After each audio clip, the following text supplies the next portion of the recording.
ప్రధానమంత్రి నరేంద్ర మోడీ గారి పైన నమ్మకం ఇది. ఆయన అవలంబించే మోడల్ ఈజ్ రైట్ మోడల్ అని ప్రజలు విశ్వసిస్తున్నారు. అందుకే 3 సార్లు గెలిచారు. గుజరాత్లో 5 సార్లు గెలిచారు. ఆ నమ్మకం అనేది అక్కడ ప్రజల్లో చైతన్యవంతమైన ప్రజానీకం.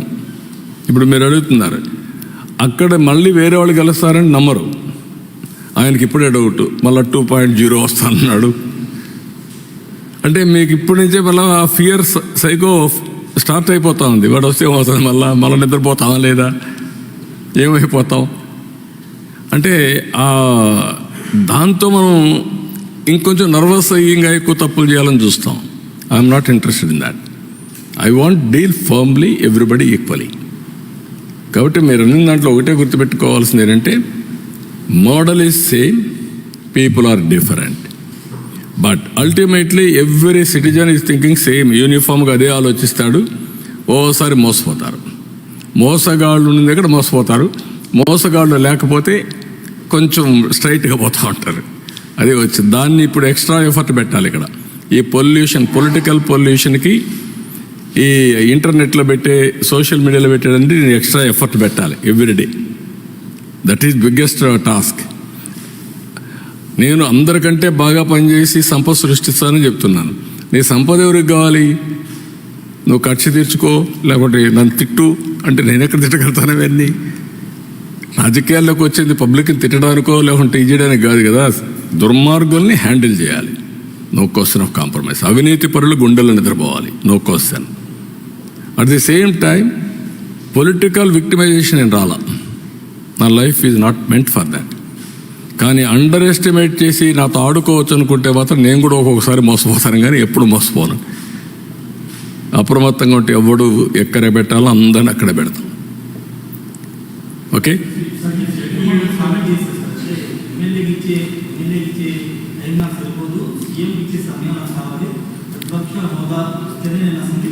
దాన్ని ఏమంటారు బ్రదర్? నువ్వు నన్ను అడుగుతున్నావు ఏమంటావు దాన్ని? నీతో ఎవరన్నా మాట్లాడుతున్నావు ఏమంటావు?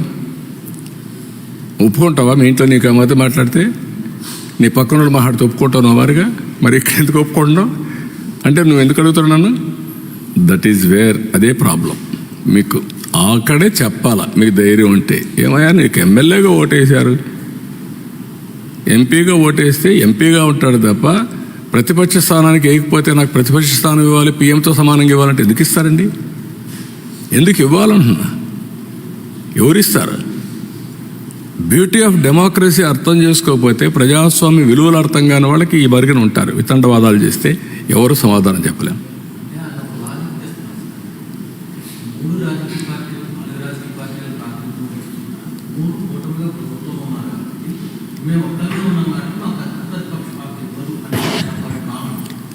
ఆయన నీ భావన ఆయన భావన కాదు కావాల్సింది, ప్రజల భావన, ప్రజాస్వామ్య విలువలు, ప్రజల భావన. నేను ఎగతాళి చేయడం లేదు. We will respect people. మీరు పేపర్లో రాసినా వాస్తవం ఉంటే నేను వింటాను. ఇష్ట ప్రకారం రాస్తే నేను వినకపోవచ్చు, చదవకపోవచ్చు.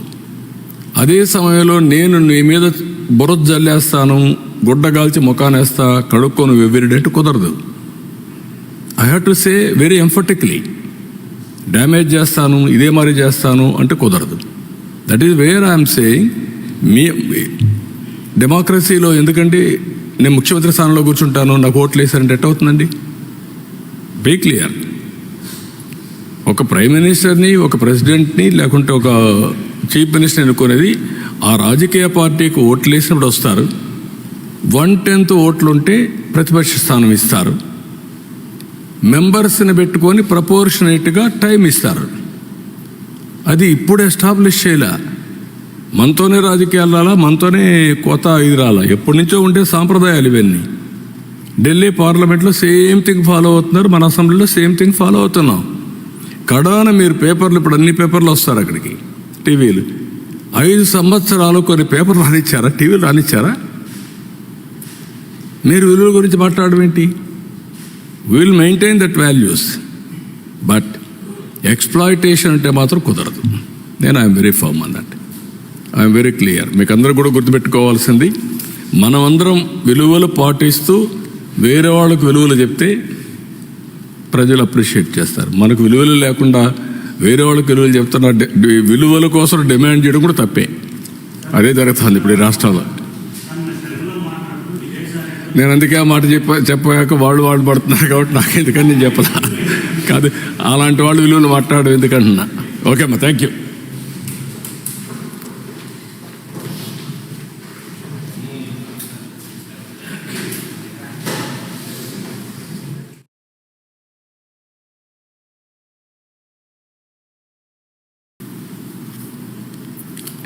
విజన్ 2047 వికసిత్ భారత్ తీసుకున్నారు. నేను వికసిత్ భారత్కు అనుసంధానం చేసుకుంటూ స్వర్ణ ఆంధ్రప్రదేశ్ తీసుకున్నా. నేను అంబిషియస్ ప్లాన్ పెట్టుకున్నాను. $2.4 ట్రిలియన్ 2047కి తయారు కావాలని. దీనికి 42,000 తలసరి ఆదాయం. ఆ రోజు డాలర్ ఎంత రేటు ఉంటే అంత వస్తుంది. ఈరోజు 3,200 ఆ ప్రాంతంలో ఉన్నాం. గవర్నమెంట్ దీనికి 14 నుంచి 15% గ్రోత్ రేట్ రావాలి. ఆంధ్రప్రదేశ్లో 15% రావాలి. పోయిన 5 సంవత్సరాలు తెలుగుదేశం పార్టీ హయాంలో 13.5 వచ్చాం. వీళ్ళు వచ్చిన తర్వాత 10కి తగ్గిపోయారు. 10.23 వచ్చే పరిస్థితి, 1.5 వచ్చారు. 3% కంటే ఎక్కువ డిఫరెన్స్ ఉంది. ఆ 3% ఎంత వేరియేషన్ వస్తుందో CAGR మీకు ఎక్స్ప్లెయిన్ చేశాను నేను.